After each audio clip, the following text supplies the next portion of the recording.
नमस्कार दोस्तों, यह है एनसीईआरटी की, ठीक है ना।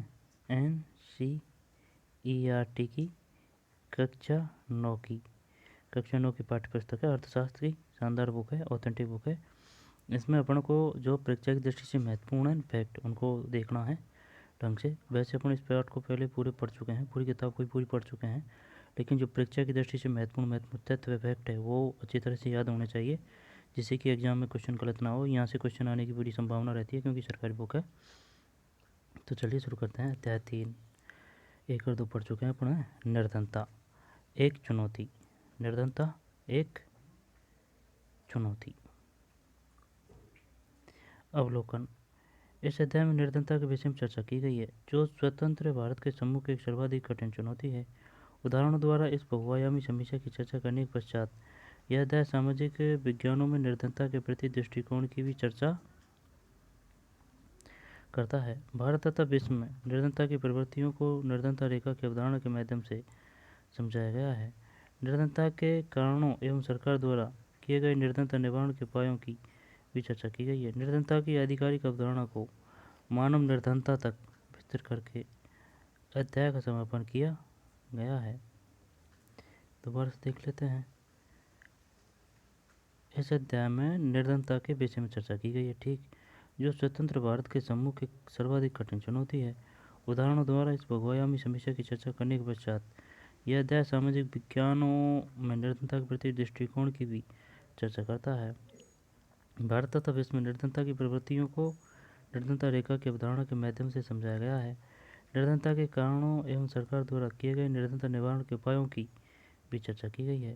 निर्धनता की आधिकारिक अवधारणा को मानव निर्धनता तक विस्तृत करके अध्याय का समापन किया गया है। निर्धनता की आधिकारिक अवधारणा को मानव निर्धनता तक विस्तृत करने के अध्याय का समापन किया गया है।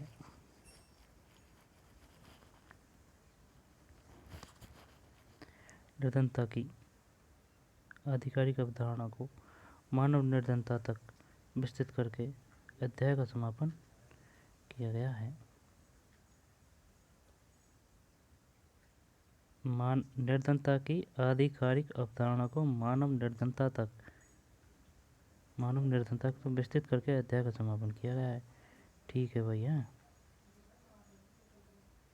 निर्धनता के कारणों एवं सरकार द्वारा किए गए निर्धनता निवारण के उपायों की भी चर्चा की गई है। अब है परिचय। अपने दैनिक जीवन में हम अनेक ऐसे लोगों से संपर्क में आते हैं जिनके बारे में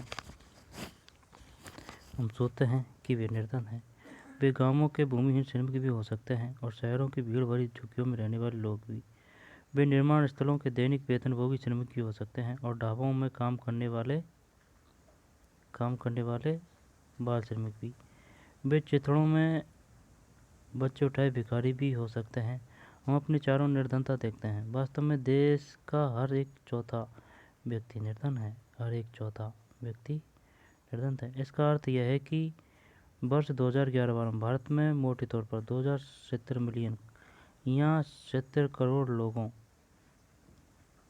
इसका अर्थ यह है कि वर्ष 2011 में भारत में मोटे तौर पर 270 मिलियन या 27 करोड़ लोग निर्धनता में जीते हैं। 2011-12 में भारत में मोटे तौर पर 270 मिलियन या 27 करोड़ लोग निर्धनता में जीते हैं। 27 करोड़। इसका यह भी अर्थ है कि विश्व में भारत में सबसे अधिक निर्धनों का संकेंद्रण है, यानी कि सबसे ज़्यादा गरीब यहाँ हैं।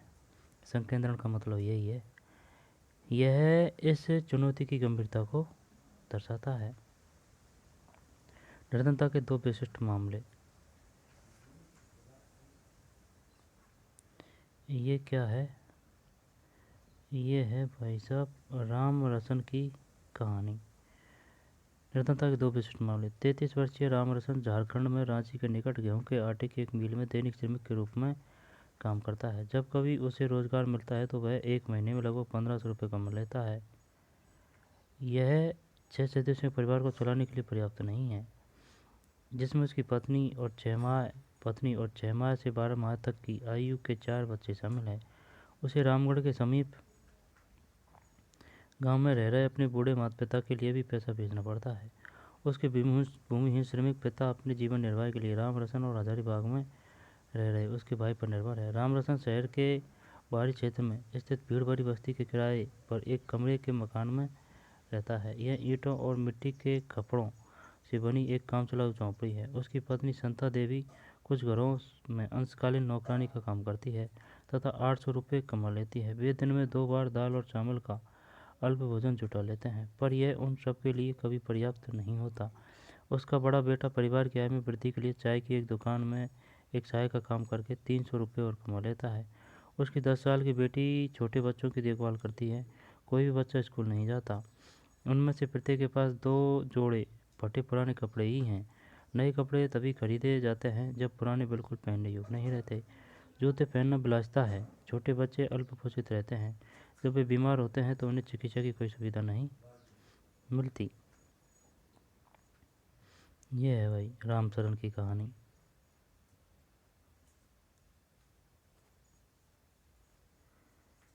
रामचरण की कहानी। अम्मा आप देर से आए हो। भैया बिना खाना खाए काम पर चले गए। ये भैया गए चाय की दुकान पर। मकान का किराया अदा करने के पश्चात गांव में बूढ़े माता पिता के लिए कोई पैसा नहीं बचता। ये सोच रहा है बूढ़े माता पिता। ये वो है, वो मिल है, गेहूँ के आटे की वो है फैक्ट्री।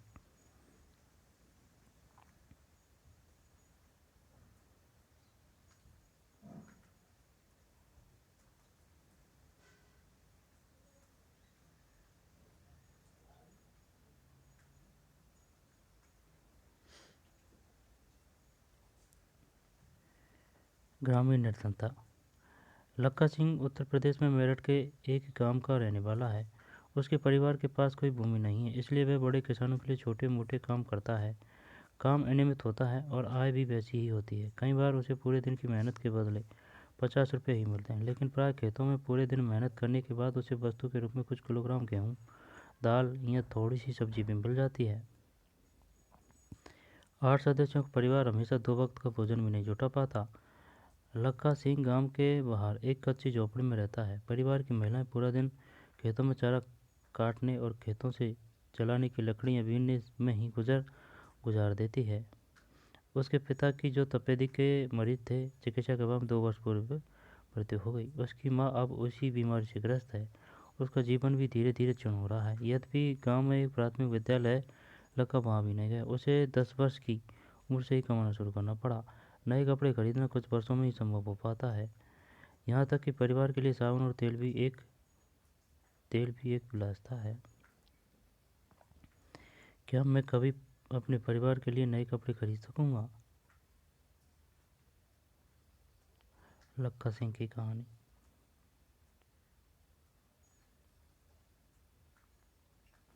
निर्धनता के उपरोक्त मामलों का अध्ययन करें और निर्धनता से संबंध निम्नलिखित मुद्दों पर चर्चा करें: भूमिहीनता, बेरोजगारी, परिवार का आकार, निरक्षरता, खराब स्वास्थ्य या कुपोषण, बाल श्रम, असहायता।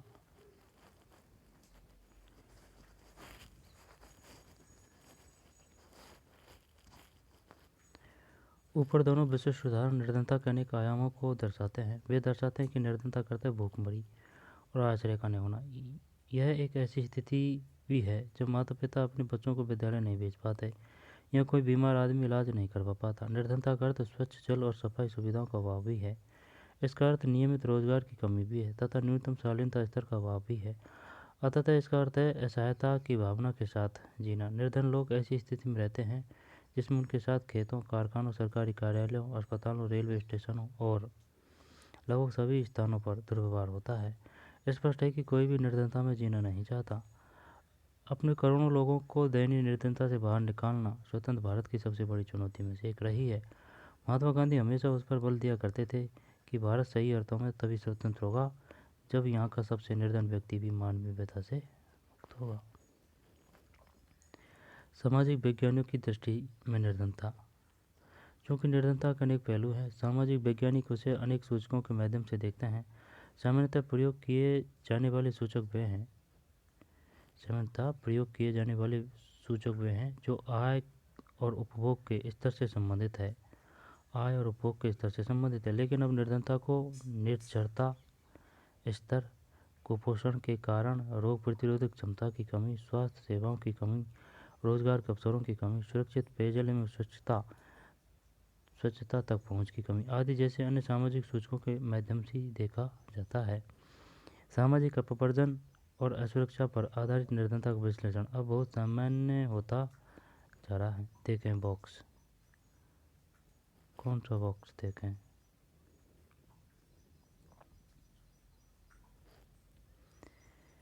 सामाजिक अपवर्जन और असुरक्षा पर आधारित निर्धनता का विश्लेषण अब बहुत सामान्य होता जा रहा है। ठीक है ना। सामाजिक अपवर्जन मतलब पता नहीं भाई। इस अवधारणा के अनुसार निर्धनता को इस संदर्भ में देखा जाना चाहिए कि निर्धनों को बेहतर माहौल और अधिक अच्छे वातावरण में रहने वाले संपन्न लोगों की सामाजिक समता से अपरवजित रहकर केवल निष्कृष्ट वातावरण दूसरे निर्धनों के साथ रहना पड़ता है। सामाजिक अपवर्जन। इस अवधारणा के अनुसार निर्धनता को इस संदर्भ में देखा जाना चाहिए कि निर्धनों को बेहतर माहौल और अधिक अच्छे वातावरण में रहने वाले संपन्न लोगों की सामाजिक समता से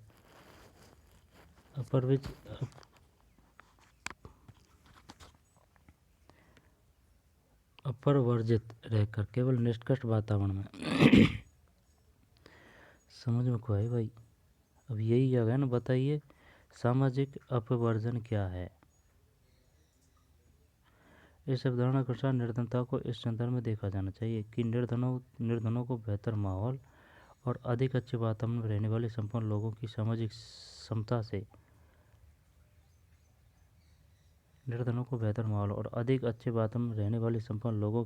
समता से अपरवर्जित रहकर केवल निष्कृष्ट वातावरण में दूसरे निर्धनों के साथ रहना पड़ता है। ये है अपवर्जन।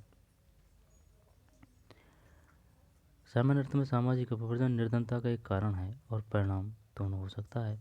मोटे तौर पर यह एक प्रक्रिया है जिसके माध्यम से व्यक्ति या समूह उन सुविधाओं, लाभों और अवसरों से अपवर्जित रहते हैं जिनका उपभोग दूसरे उनसे अच्छे करते हैं।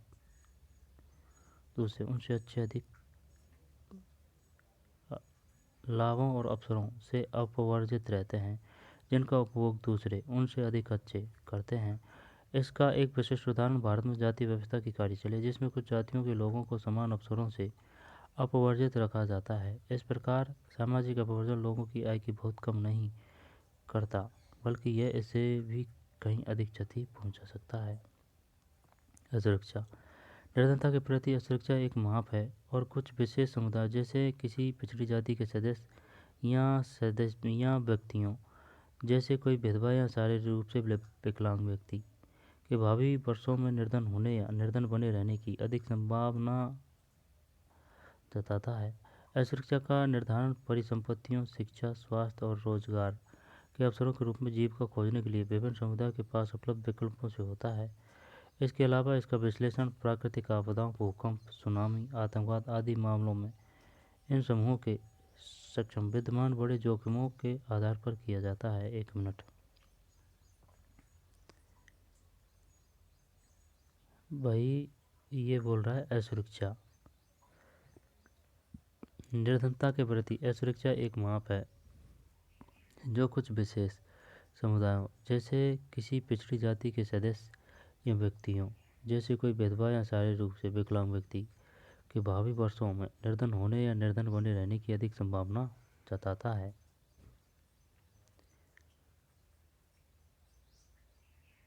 असुरक्षा का निर्धारण परिसंपत्तियों, शिक्षा, स्वास्थ्य और रोजगार के अवसरों के रूप में जीविका खोजने के लिए विभिन्न समुदायों के पास उपलब्ध विकल्पों से होता है।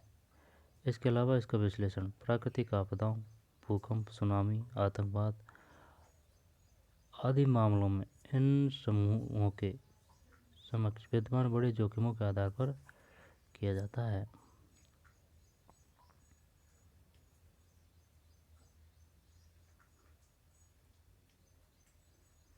जोखिमों के आधार पर किया जाता है। अतिरिक्त विश्लेषण इन जोखिमों से निपटने की उनकी सामाजिक और आर्थिक क्षमता के आधार पर किया जाता है। वास्तव में जब सभी लोगों के लिए बुरा समय आता है, चाहे कोई बाढ़ हो या भूकंप या फिर नौकरियों की उपलब्धता में कमी, दूसरे लोगों की तुलना में अधिक प्रभावित होने की बड़ी संभावना का निरूपण ही असुरक्षा है। यानी कि चाहे कोई बाढ़ हो या भूकंप या फिर नौकरियों की उपलब्धता में कमी, दूसरे लोगों की तुलना में अधिक प्रभावित होने की बड़ी संभावना का निरूपण असुरक्षा है।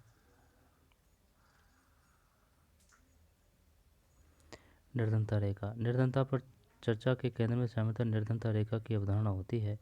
निर्धनता में आकलन की एक सामान्य विधि आय अथवा उपभोग स्तरों पर आधारित है।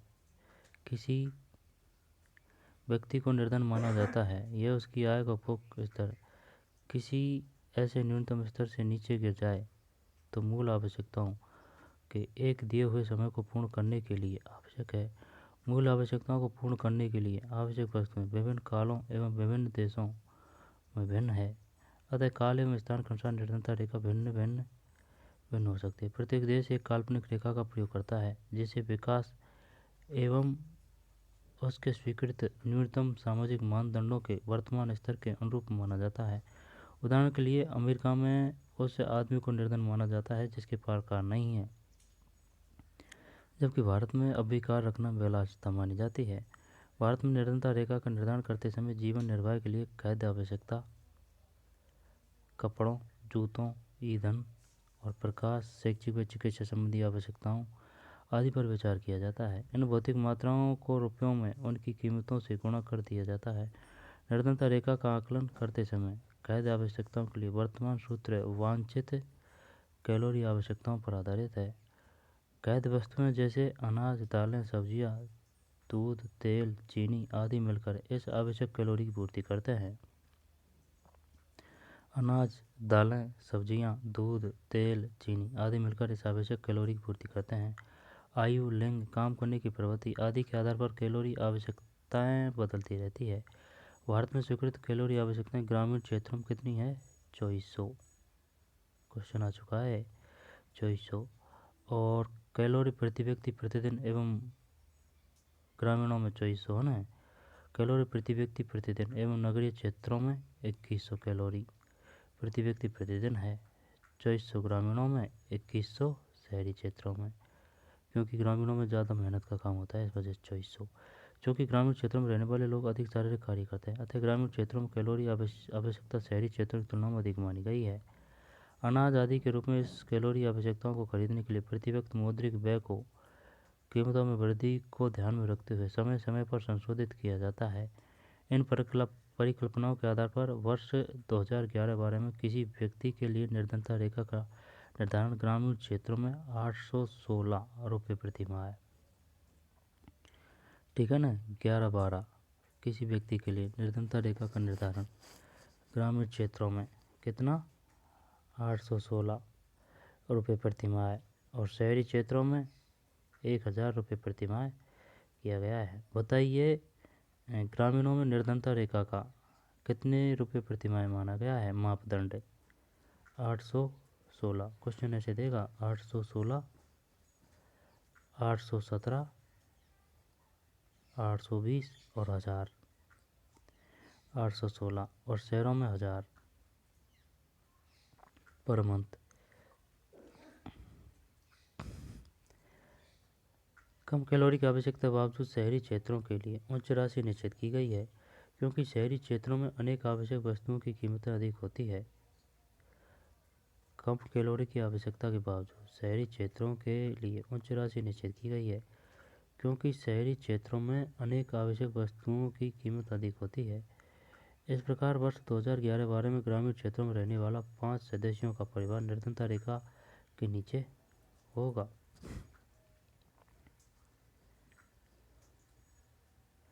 कम कैलोरी की आवश्यकता के बावजूद शहरी क्षेत्रों के लिए उच्च राशि निश्चित की गई है, क्योंकि शहरी क्षेत्रों में अनेक आवश्यक वस्तुओं की कीमतें अधिक होती है। इस प्रकार वर्ष 2011-12 में ग्रामीण क्षेत्रों में रहने वाला 5 सदस्यों का परिवार निर्धनता रेखा के नीचे होगा। 5 सदस्यों वाला यदि उसकी आय लगभग 4080 रुपये प्रति माह से कम है, यानी कि 5 सदस्यों का परिवार निर्धनता रेखा से नीचे होगा यदि उसकी आय लगभग 4080 रुपये प्रतिमाह से कम है।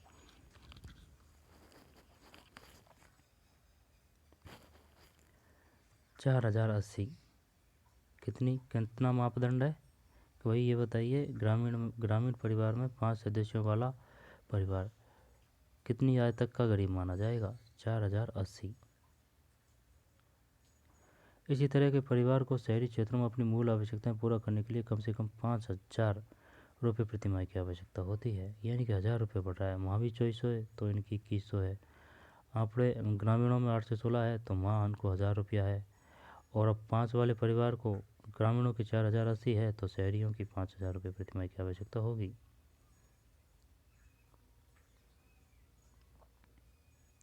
निर्धनता रेखा का आकलन समय समय पर सामान्यतः हर 5 वर्ष पर प्रतिदर्श सर्वेक्षण के माध्यम से किया जाता है।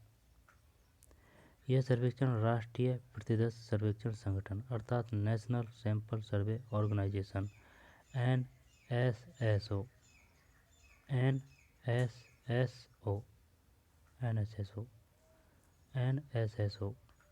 राष्ट्रीय प्रतिदर्श सर्वेक्षण संगठन एनएसएसओ की फुल फॉर्म बताइए। राष्ट्रीय प्रतिदर्श सर्वेक्षण संगठन द्वारा कराए जाते हैं। तथापि विकासशील देशों के बीच तुलना करने के लिए विश्व बैंक जैसे अनेक अंतर्राष्ट्रीय संगठन निर्धनता रेखा के लिए एक समान मानक का प्रयोग करते हैं, जैसे कि $1.9 2011 पीपीपी प्रति व्यक्ति प्रतिदिन के समतुल्य न्यूनतम उपलब्धता के आधार पर। यहाँ से क्वेश्चन आएगा भाई। 5 सदस्यों वाले परिवार के लिए ग्रामीणों में कितनी प्रतिमाह से कम माना गया है कि वो गरीब होंगे? 4080। अगर 4080 रुपये से कम है तो वो गरीब है। और शहरियों में 5000 इनसे कम है तो गरीब है और ज़्यादा है तो वो है अमीर नहीं, जीवन यापन करने लायक है। इन गरीब में नहीं आएगा वो। 4080 5000। एनएसएसओ $1.9 2000 पीपीपी प्रति व्यक्ति प्रतिदिन के समतुल्य न्यूनतम उपलब्धता के आधार पर। आइए चर्चा करें। विभिन्न देश के विभिन्न निर्धनता रेखाओं का प्रयोग क्यों करते हैं? आपके अनुसार आपके क्षेत्र में न्यूनतम आवश्यक स्तर क्या होगा? विभिन्न देश विभिन्न निर्धनता रेखाओं का प्रयोग क्यों करते हैं? आपके अनुसार आपके न्यूनतम आवश्यकता स्तर क्या होगा? विभिन्न देश विभिन्न निर्धनता रेखाओं का प्रयोग क्यों करते हैं? आपके अनुसार आपके क्षेत्र में न्यूनतम आवश्यकता स्तर क्या होगा? निर्धनता के अनुमान। और विश्व बैंक ने कितना मांगा है? विश्व बैंक ने। विश्व बैंक जैसे अनेक अंतर्राष्ट्रीय संगठन निर्धनता रेखा के लिए एक समान मानक का प्रयोग करते हैं, जैसे कि $1.9 2011 पीपीपी। इसका मतलब क्या है भाई? प्रति व्यक्ति प्रतिदिन के समतुल्य न्यूनतम उपलब्धता के आधार पर, यानी कि प्रति व्यक्ति प्रतिदिन यानी कि पर डे के हिसाब से बताते हैं। $1.9 2011 पीपीपी। निर्धनता के अनुमान। तालिका 3.8 में यह स्पष्ट है कि भारत में निर्धनता अनुपात वर्ष 1993-94 में लगभग 45% से वर्ष 2004-05 में 37.2% तक महत्वपूर्ण गिरावट आई। 1993-94 में 45% से वर्ष 2004-05 में 37.2% तक महत्वपूर्ण गिरावट आई। वर्ष 2011-12 में निर्धनता रेखा के नीचे के निर्धनों का अनुपात और भी गिर कर 22% पर आ गया। दोबारा देखते हैं। ये बताइए विश्व बैंक ने मानक क्या माना है गरीबी का? $1.9 पर डे पीपीपी। निर्धनता के अनुमान। तालिका 3.1 से यह स्पष्ट है कि भारत में निर्धनता अनुमान में वर्ष 93-94 में लगभग 45% से वर्ष 2004-05 में 37.2% तक महत्वपूर्ण गिरावट आई। वर्ष 2011-12 में निर्धनता रेखा के नीचे के निर्धनों का अनुपात और भी गिरकर 22% पर आ गया है। बताइए निर्धनता प्रतिशत कितना है वर्तमान में? 22%। 93-94 में 45 था, 4-5 में 37.2, फिर 11-12 में 22, 45 है ना, 93-94 में, फिर 4-5 में 37.2, फिर 11-12 में 22, 45, 37 और 22। यदि यही प्रवृत्ति रही तो अगले कुछ वर्षों में निर्धनता रेखा से नीचे के लोगों की संख्या 20% से भी नीचे आ जाएगी। यद्यपि निर्धनता रेखा से नीचे रहने वाले लोगों का प्रतिशत पूर्व के 2 दशकों 1973-1993 में गिरा है। 1973 और 93 में गिरा है। निर्धन लोगों की संख्या वर्ष 2004-05 में 407 मिलियन से गिरकर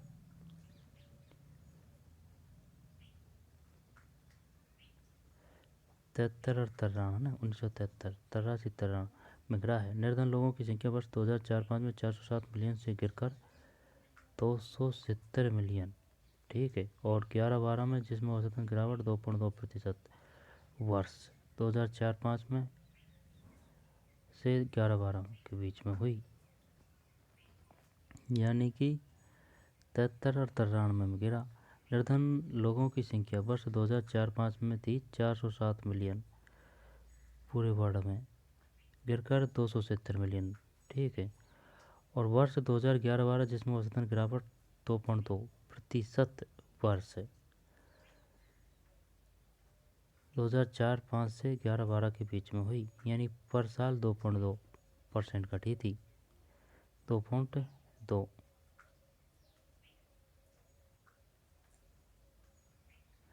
4-5 से 11-12 के बीच में, 4-5 से लेके और 11-12 के बीच में पर साल 2.2% के बीच में हुई है गिरावट।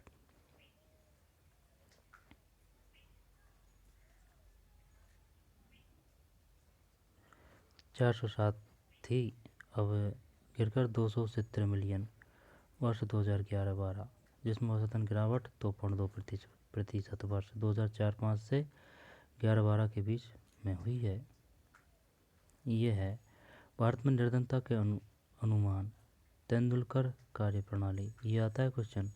बताइए तेंदुलकर समिति संबंधित है भारत में निर्धनता के अनुमान से।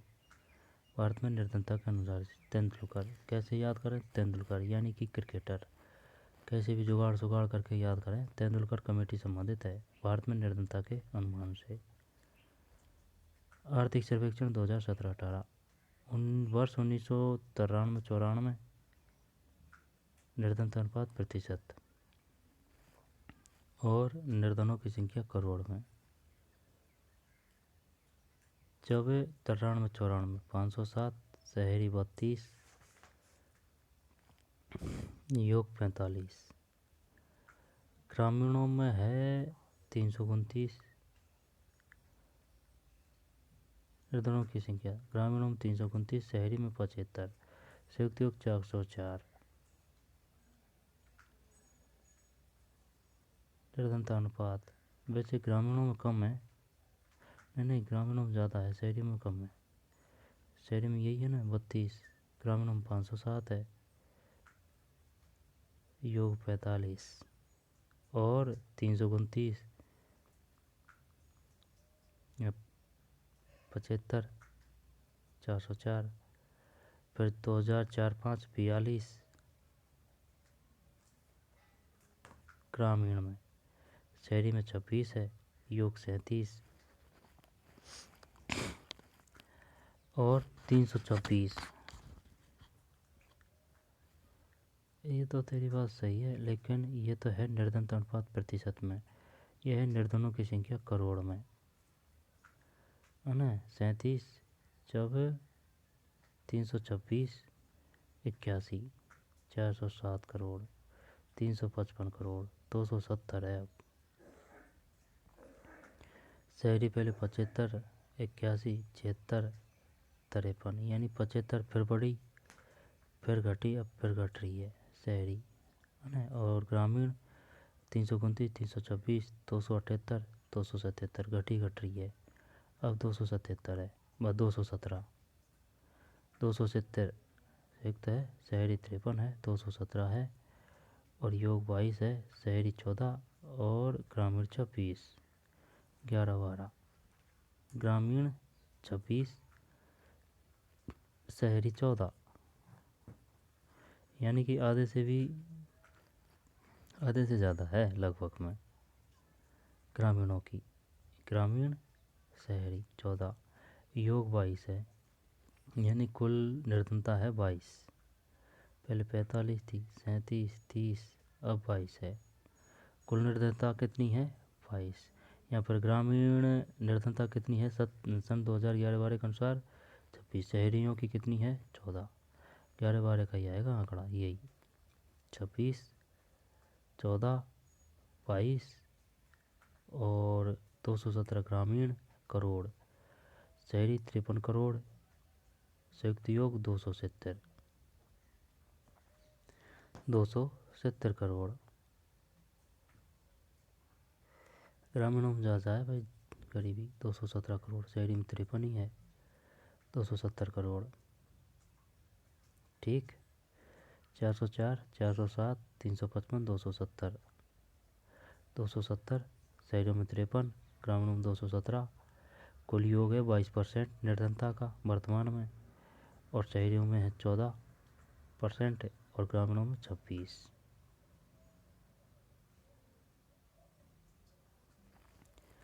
आइए चर्चा करें। तालिका 3.1 का अध्ययन कीजिए और निम्नलिखित प्रश्नों का उत्तर दीजिए। 1993-94 और 2004-05 के मध्य निर्धनता अनुपात में गिरावट आने के बावजूद निर्धनों की संख्या 407 करोड़ के लगभग क्यों बनी रही? क्या भारत में निर्धनता में कमी की गति की ग्रामीण और शहरी भारत में समान है? दोबारा देखते हैं। तालिका 3.1 का अध्ययन कीजिए और निम्नलिखित प्रश्नों का उत्तर दीजिए। 93-94 और 4-5 के मध्य निर्धनता अनुपात में गिरावट आने के बावजूद निर्धनों की संख्या 407 करोड़ के लगभग क्यों बनी रही? क्या भारत में निर्धनता में कमी की गति की ग्रामीण और शहरी भारत में समान है? नहीं, समान नहीं है। ठीक है, 11-12 में 26 है ग्रामीण, शहरी 14, कुल 22 है, ग्रामीण में 217 करोड़ है और शहरी 53 है, कुल 270 है। ठीक, 42, 26, 37, ग्रामीण 326, 81, 407।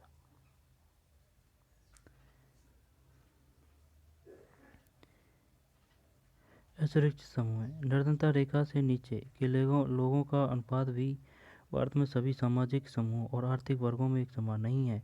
जो सामाजिक समूह निर्धनता के प्रति सर्वाधिक असुरक्षित है वे अनुसूचित जाति, अनुसूचित जनजाति के परिवार हैं।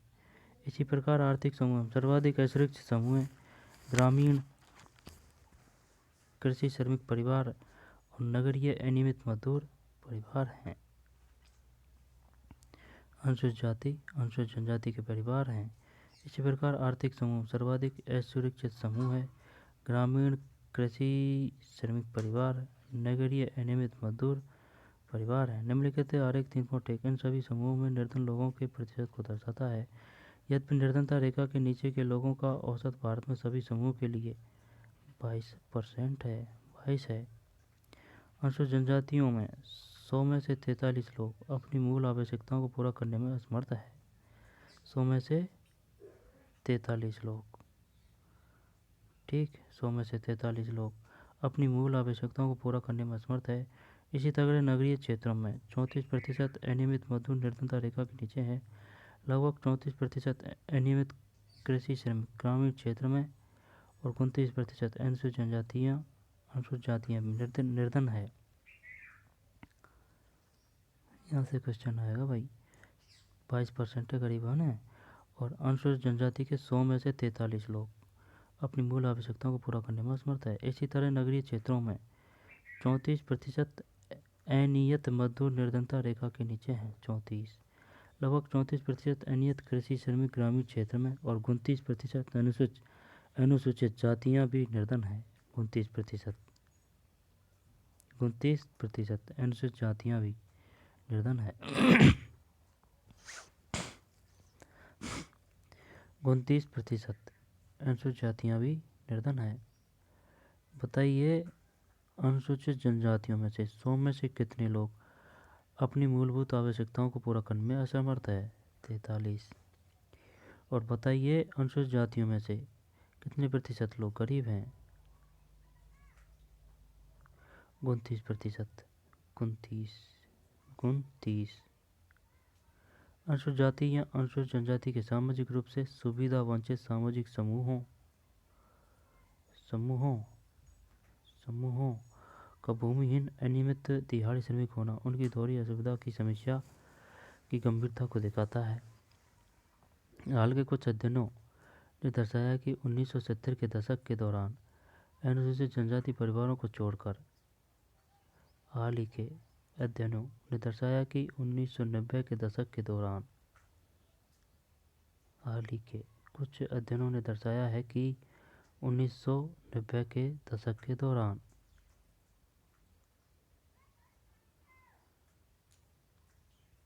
अनुसूचित जनजाति परिवारों को छोड़कर अन्य सभी तीनों समूह अनुसूचित जाति, ग्रामीण कृषि श्रमिक और शहरी अनियमित मजदूर परिवार में निर्धनता में कमी आई है।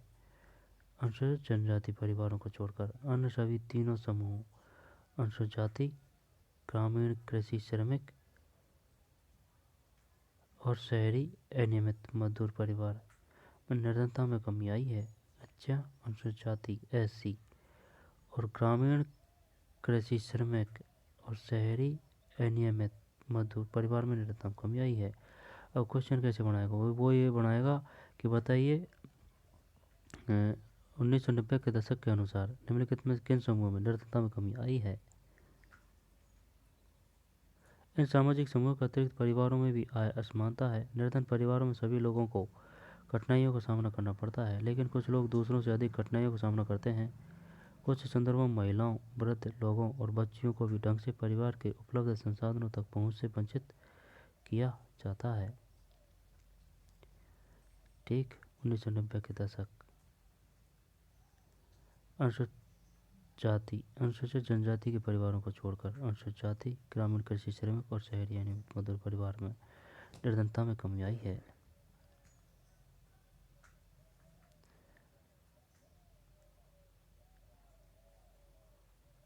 निर्धनता एक चुनौती है ना। www.worldbank.org 2016 इंडियाज पॉवर्टी प्रोफाइल अनुसूचित जनजाति भारत में निर्धनता 2011-12 सर्वाधिक असुरक्षित समूह है। भाई सबसे ज़्यादा ST है, गरीब 100 में से 43। इसके बाद में SC है 29। भारतीय निर्धनता अनुपात औसत कुल निर्धनता अनुपात है 22। और अनियमित कृषि श्रमिक ग्रामीण है 34। और अनियमित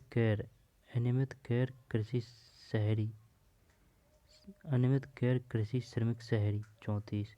ये दोनों 34 कर रखा है भाई, 34। अनियत कृषि श्रमिक ग्रामीण, अनियत गैर कृषि श्रमिक शहरी। निर्धनता का अनुपात औसत है 22। अनुसूचित जाति 29, अनुसूचित जनजाति 43। इस वर्ग में प्रति 100 पुरुष में निर्धनता की संख्या, यानी कि 100 में से 43 गरीब है, 100 में से 29। पूरे भारत में 100 में से 22 लोग गरीब हैं। यह है इसका मतलब। ग्रामीणों में 100 में से 34, शहरों में भी 100 में से 34।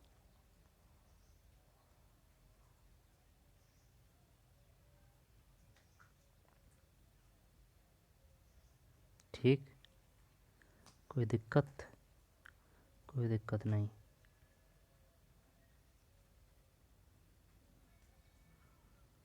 यहाँ से क्वेश्चन आ जाएगा 43, 29, 22, 34। आगे चलते हैं।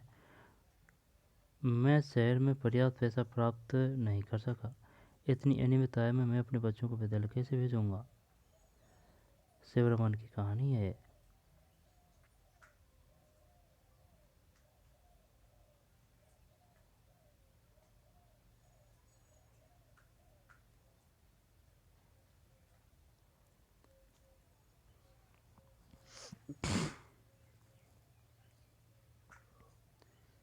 शिवरमन की कहानी पढ़ते हैं। शिवरमन की कहानी कौन है? शिवरमन तमिलनाडु के करूर कस्बे के निकट एक छोटे से गांव में रहता है। करूर हथकरघा और बिजली करघा के अपने कपड़ों के लिए प्रसिद्ध है। शिवरमन तमिलनाडु में करूर कस्बे के निकट एक छोटे से गांव में रहता है। करूर हथकरघा और बिजली करघा के अपने कपड़ों के लिए प्रसिद्ध है। करूर करूर गांव में 100 परिवार रहते हैं। शिवरमन आयुर्दान थियार मोची जाति का है और अब वह 160 रुपये प्रतिदिन के हिसाब से। करूर किस लिए प्रसिद्ध है? तमिलनाडु के करूर कस्बे के निकट एक छोटे से गांव में रहता है। करूर हथकरघा और बिजली करघा के अपने कपड़ों के लिए प्रसिद्ध है। गांव में 100 परिवार रहते हैं। शिवरमन आयुर्दाथियार यानी मोची जाति का है। ये तमिल में नाम है मोची का है और अब वह 160 रुपये प्रतिदिन के हिसाब से एक खेतिहर मजदूर के रूप में काम करता है। लेकिन उसे यह काम वर्ष में मात्र 5 या 6 महीने मिलता है। अन्य समय में वह गांव के दूसरे छोटे मोटे काम करता है। उनकी पत्नी शशिकला भी उसके साथ काम करती है, लेकिन इन दोनों उसे कभी कभी ही काम मिलता है। इन दोनों उसे कभी कभी ही काम मिल पाता है। यही मिलता भी है तो उसी काम के लिए जो शिवरमन करता है। उसे 100 रुपये प्रतिदिन मिलता है। परिवार में 8 सदस्य हैं। शिवरमन की 65 वर्षीय की विधवा माँ बीमार है और प्रतिदिन कामों में उसे सहायता की आवश्यकता पड़ती है। उसकी 25 वर्ष की एक अविवाहित बहन है और उसके अपने 4 बच्चे हैं जिनकी आयु 1 वर्ष से 16 वर्ष के बीच है। उनमें 3 लड़कियां हैं। सबसे छोटा बेटा है। कोई भी लड़की विद्यालय नहीं जाती। लड़कियों के लिए विद्यालय की पुस्तकें और अन्य वस्तुएं खरीदना विलासिता है और उसके बस से बाहर है। फिर एक दिन उनकी शादी भी करनी है, इसलिए वह अभी उनकी शिक्षा पर खर्च नहीं करना चाहता। उसकी माँ की जब जीने की कोई इच्छा नहीं है और वह मृत्यु की प्रतीक्षा कर रही है। उसकी बहन और सबसे बड़ी लड़की घर का काम करती है।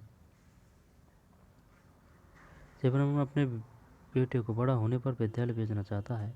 उसकी अविवाहित बहन की उसकी पत्नी के साथ नहीं बनती। शशिकला उसे एक बोझ समझती है, लेकिन शिवरमन धन की कमी के कारण उसके लिए कोई योग्य वर नहीं ढूंढ पा रहा। यद्यपि उसके परिवार को 2 जून की रोटी का प्रबंध करना कठिन हो रहा है।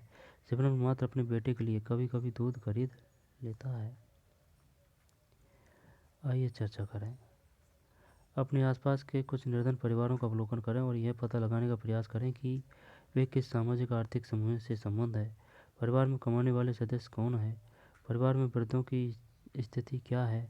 क्या सभी बच्चे लड़के और लड़कियां विद्यालय जाते हैं? अंतर्राज्यीय असमानताएं। भारत में निर्धनता का एक पहलू या आयाम है। प्रत्येक राज्य में निर्धन लोगों का अनुपात एक समान नहीं है। यद्यपि 1970 के दशक के प्रारंभ से राज्य स्तरीय निर्धनता में सुदीर्घकालीन कमी हुई है। 1970 के दशक में निर्धनता को कम करने में सफलता की दर विभिन्न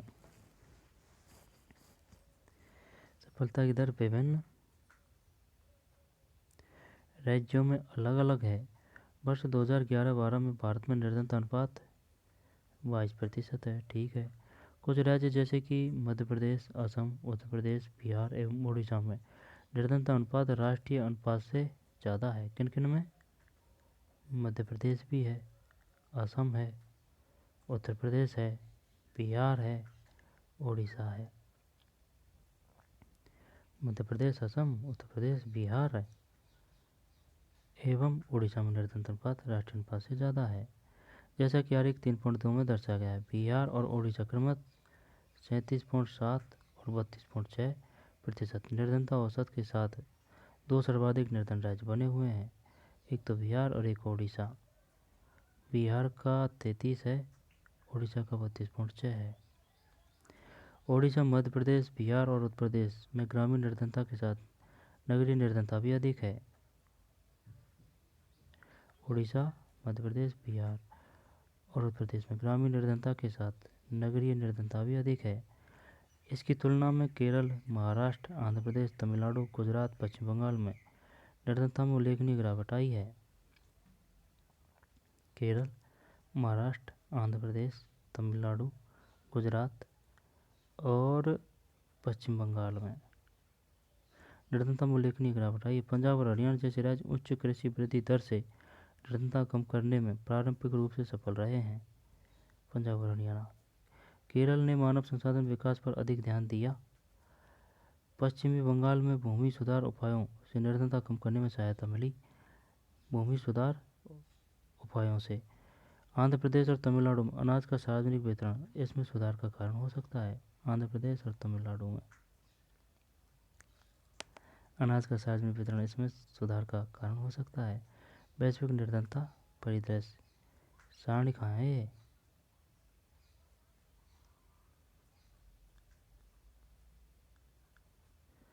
ये है, पढ़ लेंगे आगे ना। चल देख लेते हैं। भारत के चुनिंदा राज्यों में निर्धनता अनुपात 2011 जनगणना के अनुसार भारत में कुल 22 है ना 21.9। स्रोत आर्थिक सर्वेक्षण 2017-18। जब सबसे ज़्यादा है बिहार में 37 पॉइंट। बताइए सबसे ज़्यादा निर्धनता है बिहार में। इसके बाद में उड़ीसा है 32.6। फिर असम है ना, असम है। फिर मध्य प्रदेश है। फिर उत्तर प्रदेश है। फिर कर्नाटक, पश्चिम बंगाल, महाराष्ट्र, गुजरात, राजस्थान में कितनी है 16.6। नहीं, गुजरात की है तो अपनी है भाई साहब 14.7। ठीक ठीक ठाक स्थिति में है, अपन कोई दिक्कत नहीं है। बिहार 33, उड़ीसा 32, बिहार, उड़ीसा, असम 31, मध्य प्रदेश 31, उत्तर प्रदेश 29। यानी कि उत्तर प्रदेश से ज़्यादा मध्य प्रदेश में है गरीबी 31.7। कर्नाटक, पश्चिम बंगाल, महाराष्ट्र और गुजरात। इसके बाद में राजस्थान में 14.7 है। 14.7। बताइए राजस्थान की निर्धनता प्रतिशत है 14.7। त्रिपुरा 14, तमिलनाडु 11.3, हरियाणा 11.2, दिल्ली 9.9, आंध्र प्रदेश 9.2 है भाई। आंध्र प्रदेश, पंजाब और हिमाचल प्रदेश भी काफ़ी है यार 8.1। हिमाचल प्रदेश है, पैसा बड़ा देश है हिमाचल प्रदेश। केरल 7.1, सबसे अमीर है केरल। इसके बाद में हिमाचल प्रदेश, फिर पंजाब, आंध्र प्रदेश, दिल्ली। ठीक। वैश्विक निर्धनता परिदृश्य। विभिन्न देशों में अत्यंत आर्थिक निर्धनता विश्व बैंक की परिभाषा के अनुसार प्रतिदिन 1.9 डॉलर से कम पर जीवन निर्वाह करना। अब ये आएगा क्वेश्चन, बताइए विश्व बैंक के अनुसार गरीब किन्हें माना गया है। डॉलर 1.9 से कम पर जीवन निर्वाह करना।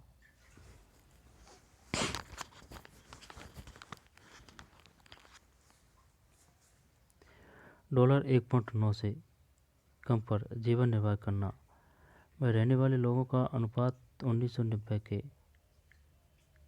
36% से गिरकर 2015 में 10% हो गया है। वैश्विक निर्धनता परिदृश्य। विभिन्न देशों में अत्यंत आर्थिक निर्धनता विश्व बैंक की परिभाषा के अनुसार प्रतिदिन यानी कि डॉलर 1.9 से कम पर जीवन निर्वाह करना वो गरीब है। में रहने वाले लोगों का अनुपात 1990 के 36% से गिरकर 2015 में भाई साहब 10% हो गया है। 1990 में था 36 और 2015 में रहा है 10%। यद्यपि वैश्विक निर्धनता में उल्लेखनीय गिरावट आई है, लेकिन इसमें वृहद क्षेत्रीय विभिन्नताएं पाई जाती है। तीव्र आर्थिक प्रगति और मानव संसाधन विकास में बृहद निवेश के कारण चीन और दक्षिण पूर्व एशिया के देशों में निर्धनता की विशेष कमी आई है। तीव्र आर्थिक प्रगति और मानव संसाधन विकास में बृहद निवेश के कारण चीन और दक्षिण पूर्व एशिया के देशों में निर्धनता में विशेष कमी आई है। चीन में निर्धनों की संख्या 1981 के 88.3% से घटकर 1981 में 88.3 थी, 2008 में 14 पे आ गए हैं, 14.7 अपने राजस्थान की निर्धनता है। अच्छा, 88 से काफ़ी सुधार कर लिया 1981 से। और वर्ष 2015 में 0.7%, गजब, 0.7% रही है। निर्धनता है नहीं रही है, नेश मात्र रही है 0.7। चीन की बात है। 1981 में 88 थी, 2008 में 14.7, ठीक, 2015 में अब 0.7 है। और अपनी है राजस्थान की 14.7, यानी कि हम काफ़ी पीछे हैं निर्धनता के मामले में। और अपने भारत की है 22, आई बात समझ में। चीन की है 0.7, काफ़ी पीछे हैं हम, काफ़ी क्या बहुत पीछे हैं। दक्षिणी एशिया के देशों भारत, पाकिस्तान, श्रीलंका, नेपाल, बांग्लादेश, भूटान में निर्धनों की संख्या में गिरावट इतनी ही तीव्र रही है और 2005 में 34% से घटकर 2013 में 16.2% हो गई। निर्धनों के किस में? भारत, पाकिस्तान, श्रीलंका, नेपाल, बांग्लादेश, भूटान में निर्धनों की संख्या में गिरावट में इतनी ही तीव्र रही है। गिरावट तो इतनी ही तीव्र रही है और 2005 में 34% से गिरकर 2013 में, ज़्यादा थोड़ी है यार, 5 से 13 में 16.2 है। और यहाँ देख, 8 में 14 थी और 15 में 0.7 है, यानी 8 साल रख ले। और ये देख, 5 में 34 है, 5 और 5 इन 15, 5 और 6, 7, 8, 9, 10, 11, 12, 13, वही 8 साल में 16.2% हो गई है। 34 से 16,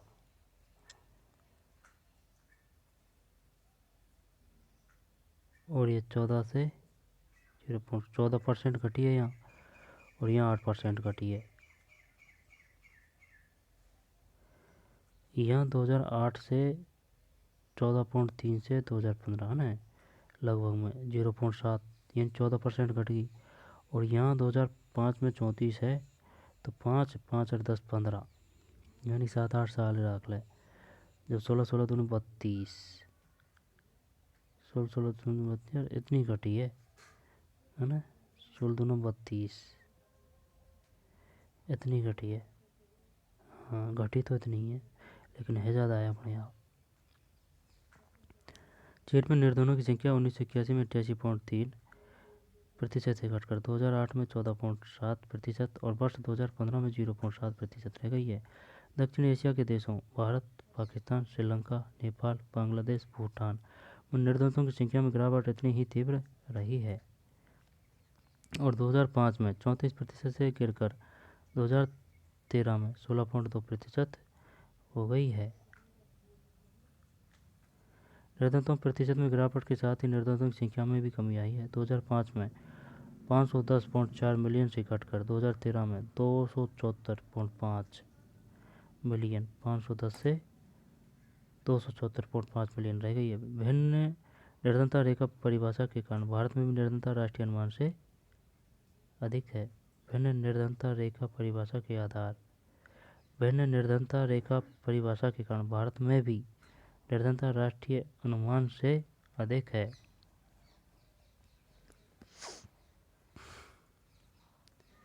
ये देख लिया अपन है ना, सबसे ज़्यादा बिहार, फिर उड़ीसा, फिर असम, फिर मध्य प्रदेश, उत्तर प्रदेश, कर्नाटक, पश्चिम बंगाल, महाराष्ट्र, गुजरात, राजस्थान 14.7। सबसे कम है अपनी है भारत की 21.29 है ना, इन 22 लगभग में। केरल 7.7 और 7.1 सबसे कम। हिमाचल प्रदेश 8.1, हिमाचल प्रदेश। हिमाचल प्रदेश को गरीब समझ रहे थे भाई अपन, सेकंड नंबर पे है सबसे कम में। फिर पंजाब, आंध्र प्रदेश, दिल्ली, हरियाणा, आंध्र प्रदेश, तमिलनाडु, त्रिपुरा। आरेख का अध्ययन कर निम्नलिखित कार्य करें। 3 राज्यों की पहचान करें जहां निर्धनता अनुपात सर्वाधिक है।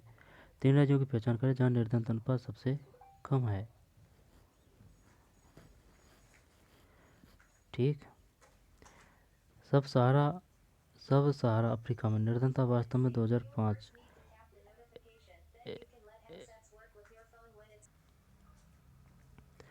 सब सहारा अफ्रीका में निर्धनता वास्तव में 2005 के 51% से घटकर 2015 में 41% हो गई है। सब सहारा अफ्रीका में घटी है, लेकिन इतनी ज़्यादा नहीं घटी।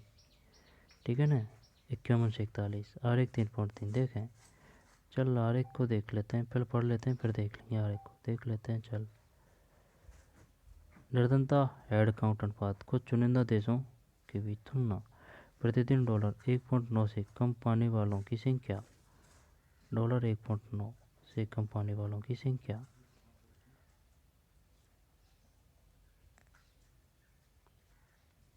नाइजीरिया 53.5 2009। बांग्लादेश 14.8 2016। भारत 21.2 संख्या है 2011 के अनुसार 21.2 है। यानी कि अपन बांग्लादेश से पीछे हैं देखा जाए तो। लेकिन बांग्लादेश की 2016 की बात है, अपनी 11 की बात है। हाँ, अने 2015 ओ भाई पाकिस्तान 4 पॉइंट पे। पाकिस्तान 4 पॉइंट पे 2015 4.0। चीन 0.7 है। ब्राज़ील 4.8 है। इंडोनेशिया 5.7 है। श्रीलंका 0.8 है। यानी कि सबसे ज़्यादा स्थिति खराब है नाइजीरिया की। इसके बाद में अपन आते हैं।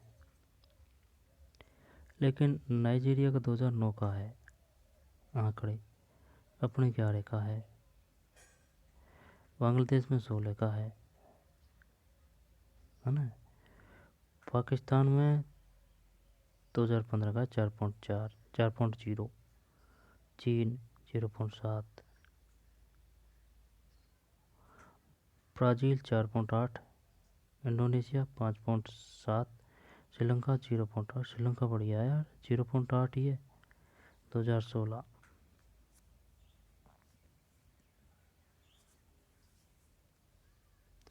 यानी कि सबसे कम चीन में है, इसके बाद में श्रीलंका में है ना, और सबसे ज़्यादा नाइजीरिया, फिर भारत, फिर बांग्लादेश। लेकिन ये आंकड़े कोई के ताज़ा हैं, किसी के पुराने हैं, तो उससे फर्क पड़ रहा है, कोई दिक्कत नहीं है। ठीक। 53 14 21.2 है अपना, 21.2। और पाकिस्तान 4.0। चीन 0.7। ठीक। विश्व बैंक के आंकड़े। श्रीलंका 0.8 21.2। सब सहारा अफ्रीका में निर्धनता वास्तव में 2005 के 51% से घटकर 2015 में 41% हो गई। आरेख 3.3 देखें। लेकिन अमेरिका में निर्धनता का अनुपात वही रहा। यहाँ पर निर्धनता रेखा 2005 में 10% से गिरकर 2015 में 4% रह गई।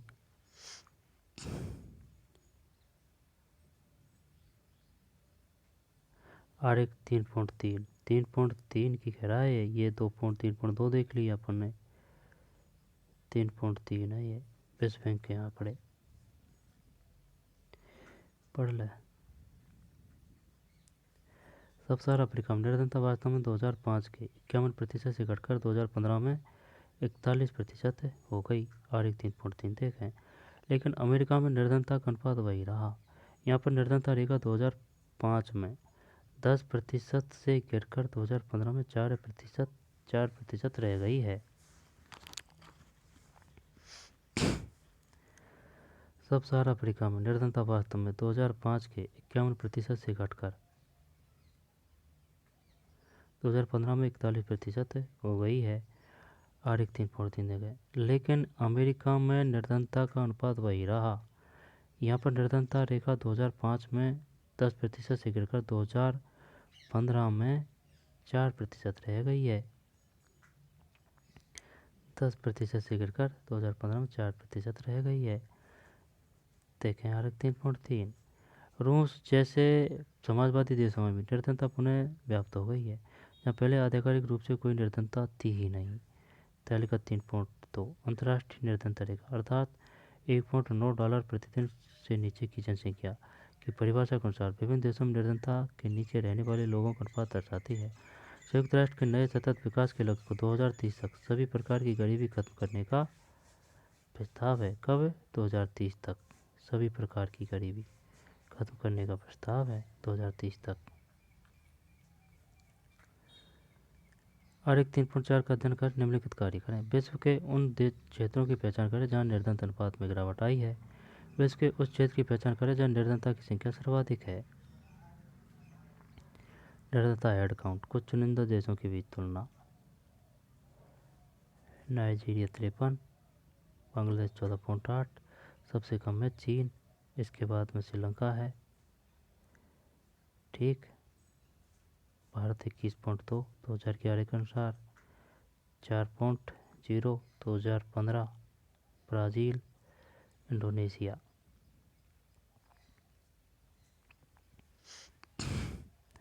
प्रतिदिन 1.9 पर जीवन यापन करने वाले लोग 2005 से 15, 5 से 15 10 साल। जब 2005 है ना, 5 साल है नहीं, 5, 10, 13 और 15। जब पहले देखते हैं चीन काफ़ी कम हो गया है। ठीक है, सबसे कम चीन है। इसके बाद में ये रेड वाला किसका है? पूर्व एशिया एवं प्रशांत। ठीक, इसका है। इसके बाद में सर्व सहारा अफ्रीका, नहीं, ये कौन सा है? लैटिन अमेरिका में करीबन, इसकी शुरू से ही कम थी भाई, लेकिन घटी नहीं है। चीन ने इसे कम घटा ली, चीन ने। और यानी कि इसको कर देते हैं क्या, फर्स्ट है ना, रेड सेकंड, और ये रेड, ये बड़ा, ये तीसरे नंबर पर है, ये 4 नंबर पे, ये 5 नंबर पे। यानी कि सबसे कम चीन, इसके बाद पूर्व एशिया में प्रशांत है ना, फिर लैटिन अमेरिका में कैरिबियन। यानी कि इसमें कम थी सबसे, लेकिन वही कम है अमेरिका में, वही सिचुएशन है। और ये ज़्यादा थी, उन्होंने कम कर ली। दक्षिण एशिया, इसके बाद में सब सहारा अफ्रीका। ठीक। क्षेत्रानुसार निर्धनों की संख्या $1.90 प्रतिदिन मिलियन, विश्व बैंक के आंकड़े। जब 2005, 10, 13 और 15, यानी कि चीन, ये चीन है ना, ये चीन है। चीन में कम है। अब पूर्व एशिया में प्रशांत में ये है, पूर्व एशिया प्रशांत। इसके बाद अब भाई साहब सबसे ज़्यादा ये है दक्षिण एशिया। दक्षिण एशिया से भी ज़्यादा किसकी है? सब सहारा अफ्रीका। यानी सब सहारा अफ्रीका है सबसे ज़्यादा, फिर दक्षिण एशिया है, फिर पूर्व एशिया एवं प्रशांत है, लैटिन अमेरिका एवं कैरिबियन, इसमें कम है।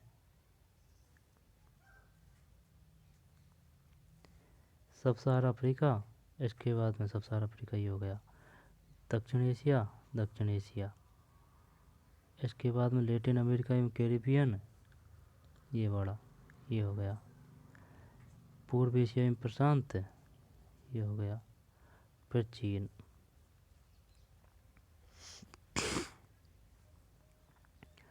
निर्धनता के कारण कितना हो रहा है?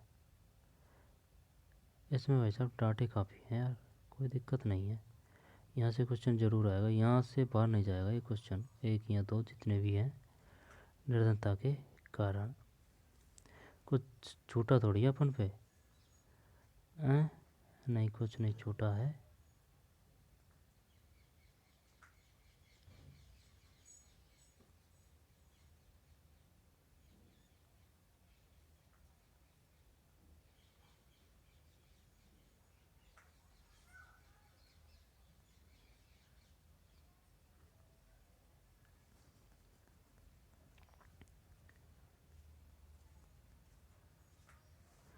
निर्धनता के कारण, निर्धनता के कारण भारत में व्यापक निर्धनता के अनेक कारण हैं। एक ऐतिहासिक कारण ब्रिटिश औपनिवेशिक प्रशासन के दौरान आर्थिक विकास का निम्न स्तर। औपनिवेशिक सरकार की नीतियों ने पारंपरिक हस्तशिल्पकारी को नष्ट कर दिया और वस्त्र जैसे उद्योगों के विकास को हतोत्साहित किया। विकास की धीमी दर 1980 के दशक तक जारी रही। इसके परिणाम स्वरूप रोजगार के अवसर घटे। विकास की धीमी दर 1980 के दशक तक जारी रही। इसके परिणामस्वरूप रोजगार के अवसर घटे और आय की वृद्धि दर गिरी।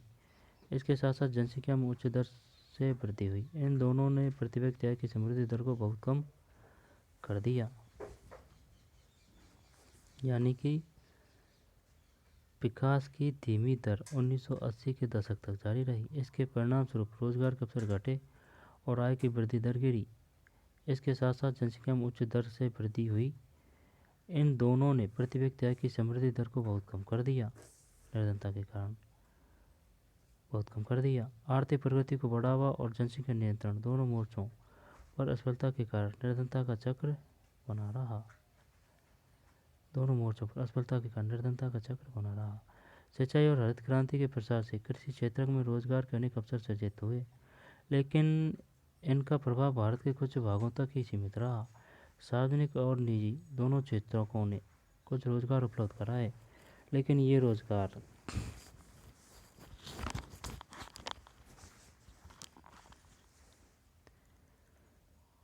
सिंचाई और हरित क्रांति के प्रसार से कृषि क्षेत्र में रोजगार के अनेक अवसर सृजित हुए, लेकिन इसका प्रभाव भारत के कुछ भागों तक ही सीमित रहा। सार्वजनिक और निजी दोनों क्षेत्रों ने कुछ रोजगार उपलब्ध कराए, लेकिन ये रोजगार तलाश करने वाले सभी लोगों के लिए पर्याप्त नहीं हो सके। शहरों में उपयुक्त नौकरी पाने में असफल अनेक लोग रिक्शा चालक, विक्रेता, गृह निर्माण श्रमिक, घरेलू नौकर आदि के रूप में कार्य करने लगे। असफल लोग रिक्शा चलाना, रिक्शा चालक, विक्रेता, गृह निर्माण श्रमिक, घरेलू नौकर आदि के रूप में कार्य करने लगे। अनियमित और कम आय के कारण ये लोग महंगे मकानों में नहीं रह सकते थे। वे शहरों से बाहर झुग्गियों में रहने लगे और निर्धनता की समस्या, जो मुख्य रूप से ग्रामीण परिघटना थी, नगरीय क्षेत्र की भी एक विशेषता बन गई। उच्च निर्धनता दर की एक और विशेषता आय असमानता रही है। इसका एक प्रमुख कारण भूमि और अन्य संसाधनों का असमान वितरण है। अनेक नीतियों के बावजूद हम किसी भी सार्थक ढंग से इस मुद्दे से नहीं निपट सके हैं। भारतीय व ग्रामीण क्षेत्रों में परिसंपत्तियों के पुनर्वितरण पर लक्षित भूमि सुधार जैसी प्रमुख ग्रामीण क्षेत्रों में परिसंपत्तियों के पुनर्वितरण पर लक्षित भूमि सुधार जैसी प्रमुख नीति पहल को ज़्यादातर राज्य सरकारों ने प्रभावी ढंग से क्रियान्वित नहीं किया। ज़्यादातर राज्य सरकारों ने प्रभावी ढंग से क्रियान्वित नहीं किया, क्योंकि भारत में भूमि संसाधनों की कमी निर्धनता के प्रमुख कारण रही है। क्योंकि भारत में भूमि संसाधनों की कमी निर्धनता के प्रमुख कारण रही है। इस नीति का उचित क्रियान्वयन करोड़ों ग्रामीण निर्धनों का जीवन सुधार सकता था। क्योंकि भारत में भूमि संसाधनों की कमी निर्धनता का एक प्रमुख कारण रही है। इस नीति का उचित क्रियान्वयन करोड़ों ग्रामीण निर्धनों का जीवन सुधार सकता था। अनेक अन्य सामाजिक, सांस्कृतिक, आर्थिक कारक भी निर्धनता के लिए उत्तरदायी हैं। अति निर्धनों सहित भारत में लोग सामाजिक दायित्वों और धार्मिक अनुष्ठानों के आयोजन में बहुत है। अति निर्धनता सहित भारत में लोग सामाजिक दायित्वों और धार्मिक अनुष्ठानों के आयोजन में बहुत पैसा खर्च करते हैं। छोटे किसानों को बीज, उर्वरक, कीटनाशकों जैसी कृषि आगतों की खरीदारी के लिए धनराशि की जरूरत होती है। चूँकि निर्धन कठिनाई से ही कोई बचत कर पाते हैं, वे इनके लिए कर्ज लेते हैं। निर्धनता के चलते पुनः भुगतान करने में असमर्थता के कारण वे ऋणग्रस्त हो जाते हैं। अतः अत्यधिक ऋणग्रस्तता निर्धनता का कारण और परिणाम दोनों है। अत्यधिक ऋणग्रस्तता निर्धनता का कारण और परिणाम। ऋणग्रस्तता निर्धनता का कारण, ठीक है, यानी कि ये कारण भी है और ये परिणाम भी है। निर्धनता निरोधी उपाय बताइए, वह कौन सा वो है जो कारण और परिणाम दोनों है। ऋणग्रस्तता ऋण गरीबी होने का कारण भी है और परिणाम भी है। निर्धनता निरोधी उपाय। निर्धनता उन्मूलन भारत की विकास रणनीति का एक प्रमुख उद्देश्य रहा है। सरकार की वर्तमान निर्धनता निरोधी रणनीति मोटे तौर पर दो कारकों, आर्थिक समृद्धि को प्रोत्साहन और लक्षित निर्धनता निरोधी कार्यक्रमों पर निर्भर है। सरकार की वर्तमान निर्धनता निरोधी रणनीति मोटे तौर पर दो कारकों, आर्थिक समृद्धि को प्रोत्साहन और लक्षित निर्धनता निरोधी कार्यक्रमों पर निर्भर है।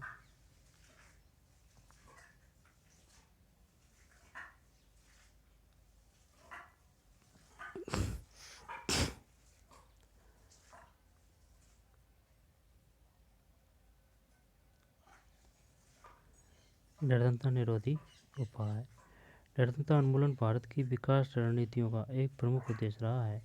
सरकार की वर्तमान निर्धनता निरोधी रणनीति मोटे तौर पर दो कारकों, एक तो है आर्थिक समृद्धि को प्रोत्साहन और लक्षित निर्धनता निरोधी कार्यक्रमों पर निर्भर है। बताइए, सरकार की वर्तमान जो निर्धनता निरोधी रणनीति है वो मुख्य तौर पर किन दो कारकों पर निर्भर है। एक तो आर्थिक समृद्धि को प्रोत्साहन और लक्षित निर्धनता निरोधी कार्यक्रमों पर निर्भर है। आर्थिक समृद्धि को प्रोत्साहन,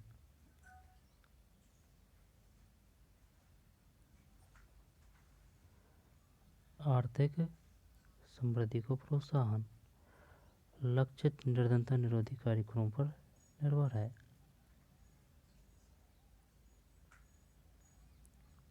निर्धनता निरोधी उपाय।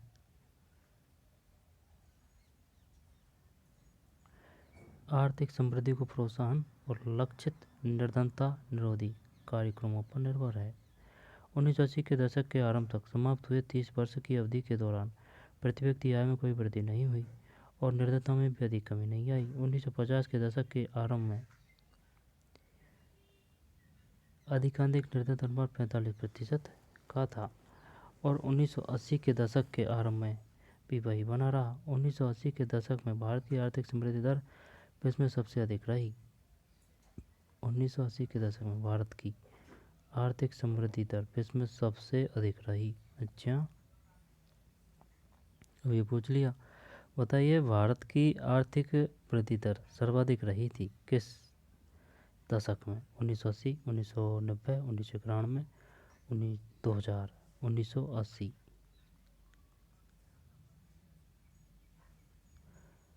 समृद्धि दर 1970 के दशक के करीब 3.5% के औसत से बढ़कर 1980 और 1990 के दशक में 6% के करीब पहुंच गई, सबसे ज़्यादा। ठीक, 3.5 1970 में, फिर 1980 और 90 के दशक में 6% के करीब पहुंच गई। विकास की उच्च दर ने निर्धनता को कम करने में एक महत्वपूर्ण भूमिका निभाई। इसलिए यह स्पष्ट होता है विकास की उच्च दर ने इसलिए यह स्पष्ट होता जा रहा है कि आर्थिक समृद्धि और निर्धनता उन्मूलन के बीच एक घनिष्ठ संबंध है। आर्थिक समृद्धि और निर्धनता उन्मूलन के बीच एक घनिष्ठ संबंध है। सही है। आर्थिक समृद्धि अवसरों को व्यापक होना देती है और मानव विकास में निवेश के लिए अनावश्यक संसाधन उपलब्ध कराती है। आवश्यक आर्थिक समृद्धि अवसरों को व्यापक होना देती है और मानव विकास में निवेश के लिए आवश्यक संसाधन उपलब्ध कराती है। शिक्षा में निवेश से अधिक आर्थिक प्रतिफल पाने की आशा में लोगों को अपने बच्चों को लड़कियों सहित स्कूल भेजने के लिए प्रोत्साहित करती है। तथापि यह संभव है कि आर्थिक विकास से सृजित अवसरों से निर्धन लोग प्रत्यक्ष लाभ नहीं उठा सके।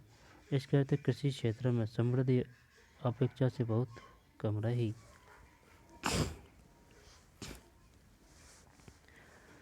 कृषि क्षेत्र में समृद्धि अपेक्षा से बहुत कम रही। निर्धनता पर इसका प्रत्यक्ष प्रभाव पड़ा क्योंकि निर्धन लोगों का एक बड़ा भाग गांव में रहता है और कृषि पर आश्रित है।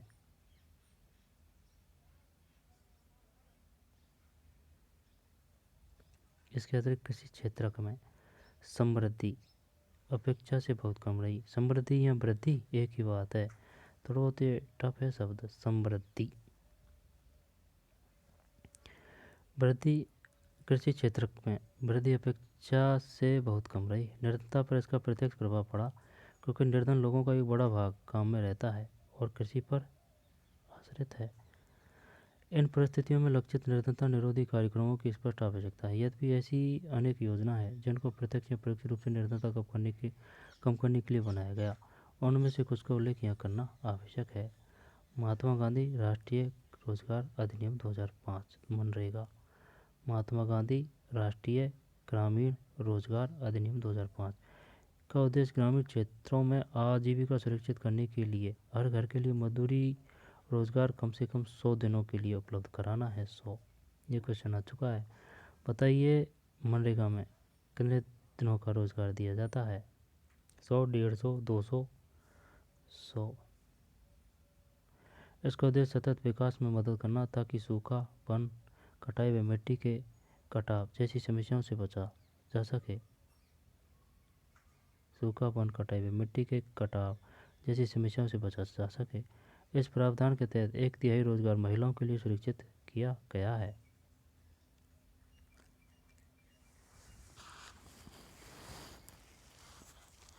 इस प्रावधान के तहत 1/3 रोजगार महिलाओं के लिए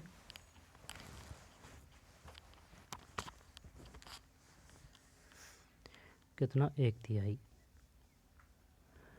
रोजगार महिलाओं के लिए आरक्षित किया गया है। इस स्कीम के अंतर्गत 4.78 करोड़ परिवारों को 220 करोड़ प्रति व्यक्ति रोजगार उपलब्ध कराया गया है। 4.78 करोड़ परिवारों को 220 करोड़ प्रति व्यक्ति रोजगार उपलब्ध कराया गया है। ठीक है ना? 220, 4.78। इस योजना के अंतर्गत अनुसूचित जाति, अनुसूचित जनजाति एवं महिलाओं का हिस्सा क्रमशः 23, 17 एवं 53% है। अनुसूचित जाति का है 23%, अनुसूचित जनजाति का है 17 एवं महिलाओं का हिस्सा है 53। अच्छा, ये बताइए मनरेगा में अनुसूचित जातियों का कितना प्रतिशत हिस्सा है? 23 और अनुसूचित जनजाति का 17 और महिलाओं का 53 मनरेगा में 4.78 कर। बताइए मनरेगा में कितने करोड़ परिवारों को रोजगार उपलब्ध कराया गया? 4.78, 4.77, 4.79, 4.78। 23%, 17% और 53%। ये पता ही नहीं था अपन को कि भाई 53% हिस्सा है महिलाओं का मनरेगा में।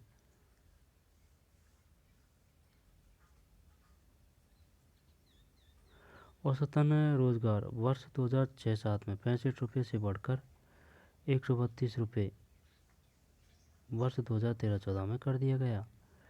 6-7 में 65 था, 132 13-14 में कर दिया गया। हाल ही में मार्च 2018 में विभिन्न राज्यों में अकुशल मैनुअल श्रमिकों के लिए मजदूरी दर संशोधित कर दी गई है। इन राज्यों एवं संघ शासित प्रदेशों में मजदूरी दर की सीमा परिसर 281 प्रतिदिन हरियाणा के श्रमिकों के लिए। हरियाणा में भाई 281 और 168 प्रतिदिन बिहार और झारखंड के श्रमिकों के लिए। यानी कि हरियाणा में इतनी ज़्यादा क्यों है भाई? क्योंकि वहाँ आय ज़्यादा है हरियाणा की। 281 है भाई हरियाणा में, आई बात समझ में, मजदूरी रेट। और बिहार में झारखंड की है 168 प्रतिदिन। केंद्र सरकार राष्ट्रीय रोजगार गारंटी कोष भी स्थापित करेगी।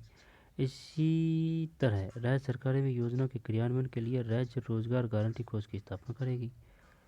राष्ट्रीय रोजगार गारंटी कोष, राज्य रोजगार गारंटी कोष की स्थापना करेगी कौन? राज्य सरकारें भी। कार्यक्रम के अंतर्गत अगर आवेदक को 15 दिन के अंदर रोजगार उपलब्ध नहीं कराया गया तो वह दैनिक बेरोजगार भत्ते का हकदार होगा 15 दिन के अंदर। एक और महत्वपूर्ण योजना राष्ट्रीय काम के बदले अनाज कार्यक्रम, जिसे 2004 में देश के सबसे पिछड़े 150 जिलों में लागू किया था। राष्ट्रीय काम के बदले अनाज कब शुरू की गई? 2004 में देश के सबसे पिछड़े 150 जिलों में राष्ट्रीय काम के बदले अनाज शुरू 2004 में। और ये मनरेगा 2005 में ना, 2005 ही है।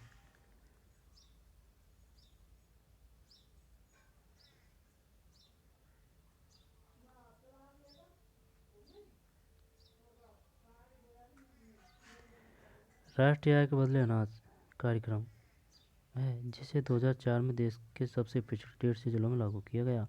यह आता है क्वेश्चन, बताइए राष्ट्रीय काम के बदले अनाज कितने जिलों में शुरू किया गया? 150, 250, 300 या फिर 125?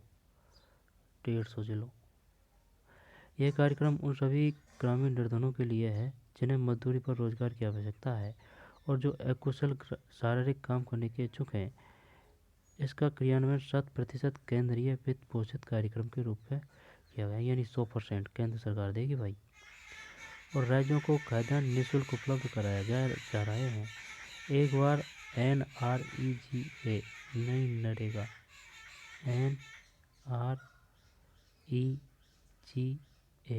नरेगा लागू हो जाए तो काम के बदले अनाज यानी कि NFWP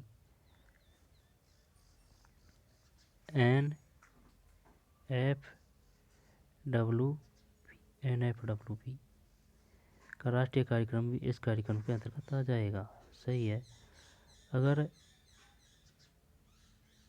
मनरेगा नरेगा है ना, नरेगा लागू हो जाए तो काम के बदले अनाज NFWP का राष्ट्रीय कार्यक्रम इस कार्यक्रम के अंतर्गत आ जाएगा। प्रधानमंत्री रोजगार योजना एक अन्य योजना है जिसे 1993 में आरंभ किया गया।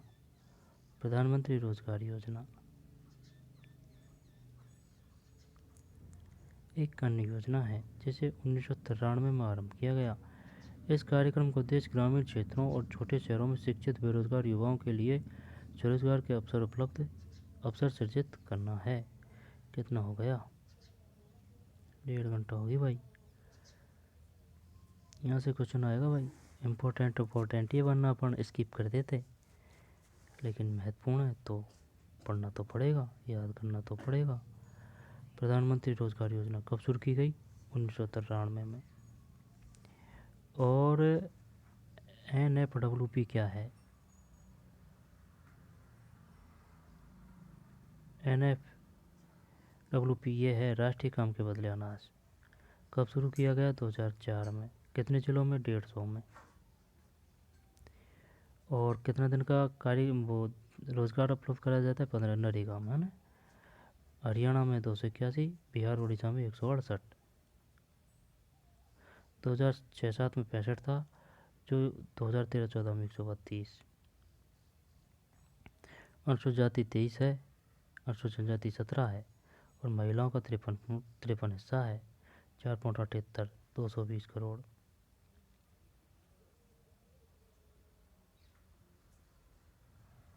प्रधानमंत्री रोजगार योजना एक अन्य योजना है जिसे 1993 में आरंभ किया गया। इस कार्यक्रम का उद्देश्य ग्रामीण क्षेत्रों और छोटे शहरों में शिक्षित बेरोजगार युवाओं के लिए स्वरोजगार के अवसर सृजित करना है। इस कार्यक्रम का उद्देश्य ग्रामीण क्षेत्रों और छोटे शहरों में यानी कि ग्रामीण क्षेत्रों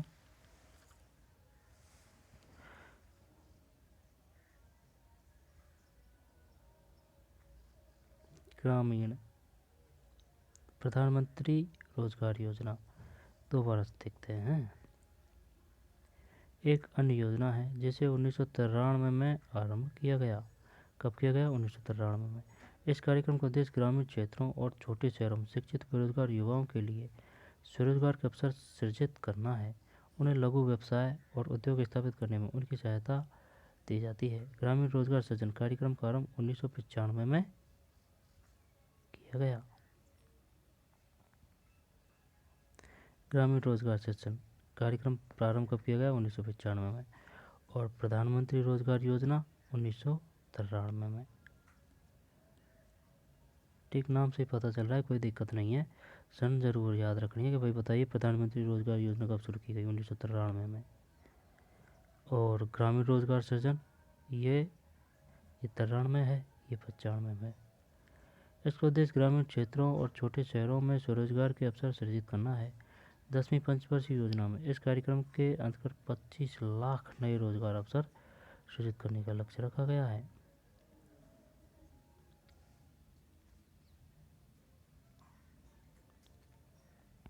स्वर्ण जयंती ग्राम स्वरोजगार योजना का आरंभ 1999 में किया गया। 25 लाख है ना। 10वीं पंचवर्षीय योजना में शुरू कब की गई थी ये? 1995। ग्रामीण रोजगार सृजन 1995।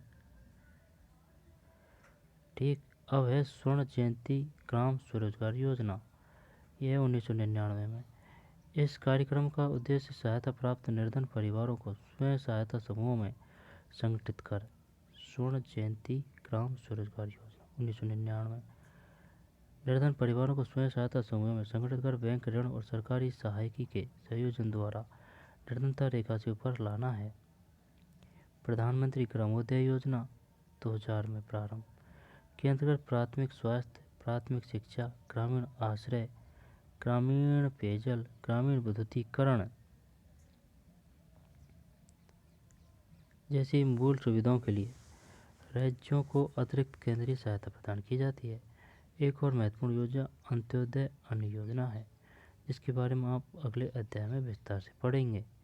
इन कार्यक्रमों के मिले जुले परिणाम हुए। उनके कम प्रभावी होने का मुख्य कारण उचित क्रियान्वयन और सही लक्ष्य निश्चित करने की कमी है।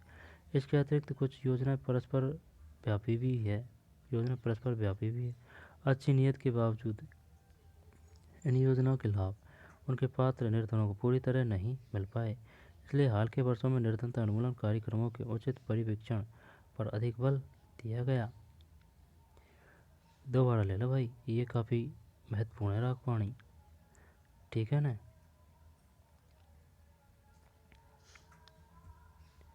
मनरेगा 2005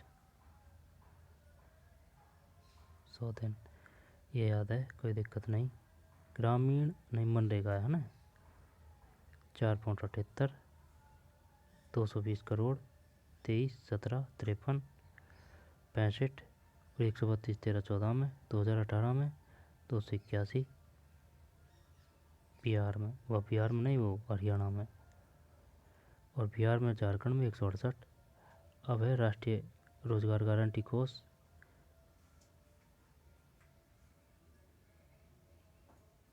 राष्ट्रीय रोजगार गारंटी कोष भी स्थापित करेगी। इसी तरह राज्य सरकारें भी रोजगार के इसी तरह राज्य सरकारें भी योजना के क्रियान्वयन के लिए राज्य रोजगार गारंटी यानी केंद्र सरकार राष्ट्रीय, राज्य सरकार राज्य रोजगार गारंटी कोष 15 दिन। अब है बेरोजगार हत्या का हकदार होगा। राष्ट्रीय काम के बदले अनाज कब शुरू किया गया? 2004 में। देश के सबसे पिछड़े 150 जिलों में लागू किया गया। 2004 में शुरू और 150 जिलों में राष्ट्रीय काम के बदले अनाज। 2004। इसकी महत्वपूर्ण योजनाएं 2004 में 150 जिले में राष्ट्रीय काम के बदले। ये बताइए 2004 में निम्नलिखित कौन सी योजना शुरू की गई राष्ट्रीय काम के बदले अनाज 150 जिलों में। जाके बाद में है भाई साहब 100% केंद्रीय वित्त पोषित कार्यक्रम के रूप में किया जाएगा, ठीक है ना। राष्ट्रीय काम के बदले अनाज केंद्र सरकार का 100% पैसा दिला है जो। एक बार नरेगा लागू हो जाए तो काम के बदले अनाज NFWP का राष्ट्रीय कार्यक्रम इस कार्यक्रम के अंतर्गत आ जाएगा। बताइए NFWP किसके अंतर्गत है? नरेगा के अंतर्गत है। भाई बात समझ में, नरेगा में ही है।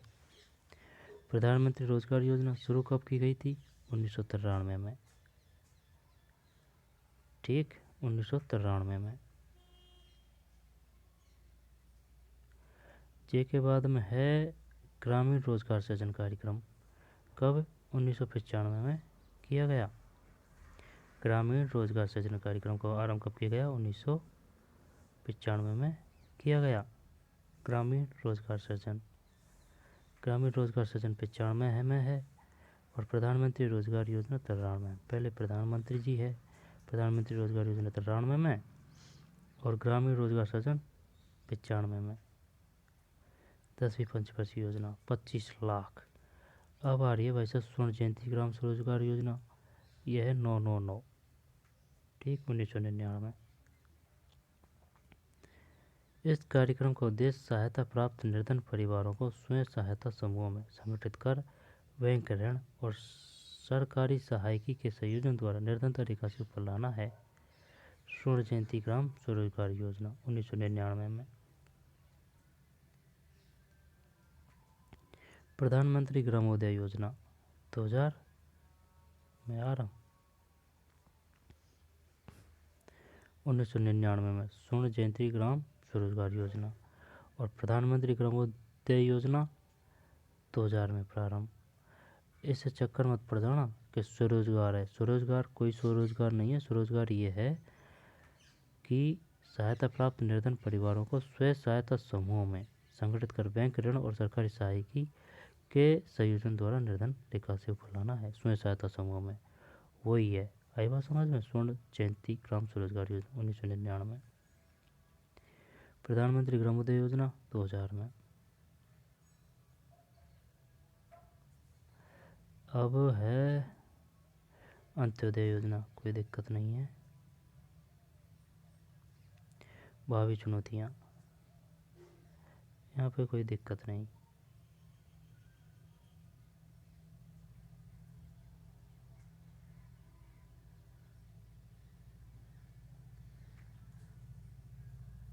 पूरा पाठ ही पढ़ दिया तो इसको भी पढ़ लेते हैं।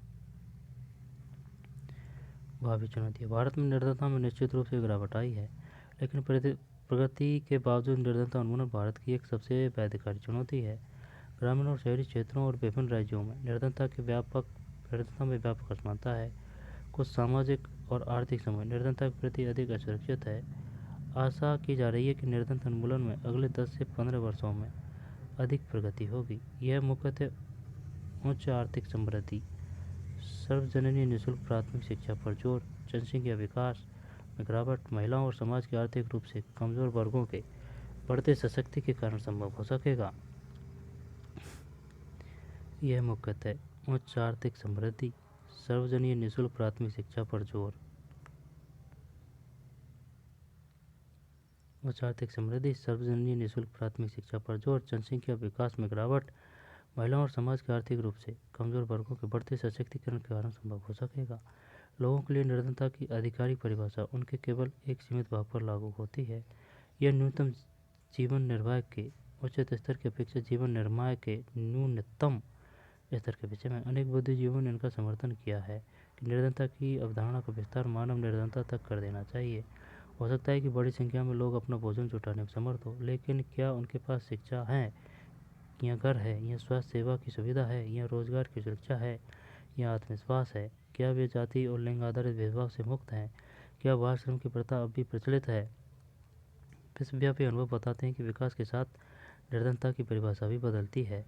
निर्धनता उन्मूलन हमेशा एक गतिशील लक्ष्य है आशा है कि हम अगले दशक के अंत तक सभी लोगों को केवल आय के संदर्भ में न्यूनतम आवश्यक आय उपलब्ध करा सकेंगे। सभी को स्वास्थ्य सेवा, शिक्षा और रोजगार सुरक्षा उपलब्ध कराना, लैंगिक समता तथा निर्धनता का सम्मान जैसी बड़ी चुनौतियाँ हमारे लक्ष्य होंगे। ये और भी बड़े काम हो गए। सारांश। आपने इस अध्याय में देखा कि निर्धनता का निकायाम है। सामान्यतः इसे निर्धनता रेखा की अवधारणा के द्वारा मापा जाता है। इस अवधारणा के द्वारा हमने निर्धनता में मुख्य वैश्विक तथा राष्ट्रीय प्रवृत्तियों का विश्लेषण किया है, परंतु हाल के वर्षों में निर्धनता का विश्लेषण सामाजिक अपवर्जन जैसी अनेक नई अवधारणाओं के द्वारा समृद्ध हो रहा है। इसी प्रकार चुनौतियाँ भी बढ़ती जा रही है, क्योंकि विद्वान लोग इस अवधारणा का मानव निर्धनता 2 बार पढ़ते हैं यार, समझ में कोई बात। सारांश। आपने इस अध्याय में देखा कि निर्धनता के अनेक आयाम हैं। सामान्यतः इसे निर्धनता रेखा की अवधारणा के द्वारा मापा जाता है। इस अवधारणा के द्वारा हमने निर्धनता में मुख्य वैश्विक तथा राष्ट्रीय प्रवृत्तियों का विश्लेषण किया है, परंतु हाल के वर्षों में निर्धनता का विश्लेषण सामाजिक अपवर्जन जैसी अनेक नई अवधारणाओं के द्वारा समृद्ध हो रहा है।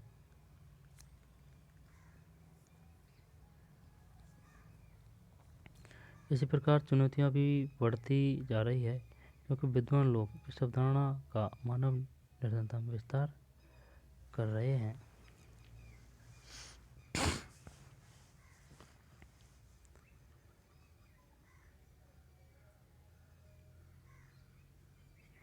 विद्वान लोग इस अवधारणा का मानव निर्धनता में विस्तार कर रहे हैं।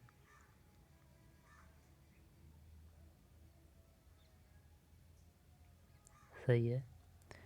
भारत में निर्धनता रेखा का आकलन कैसे किया जाता है? क्या आप समझते हैं कि निर्धनता आकलन का वर्तमान तरीका सही है? सही तो है, लेकिन पूर्ण तरह से सही नहीं है। भारत में 1973 से निर्धनता की प्रवृत्तियों की चर्चा करें।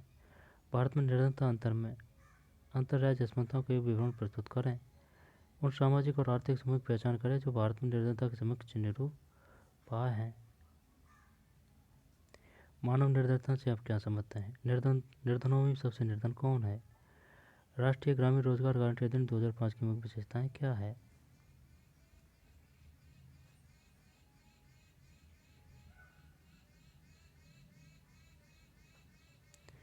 ठीक।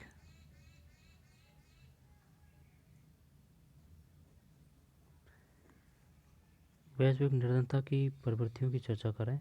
निर्धनता उन्मूलन की वर्तमान सरकारी रणनीति की चर्चा करें। निम्न प्रश्नों का संक्षेप में उत्तर दें।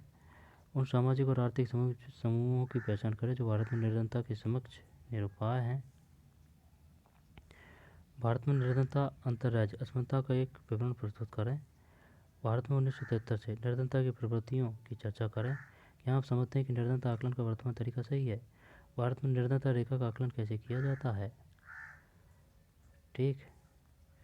तो चलिए, ये तो पूरा पार्ट ही पढ़ दिया भाई, क्योंकि इसमें फैक्ट ज़्यादा थे यार। तो चलिए मिलते हैं नई वीडियो में। धन्यवाद।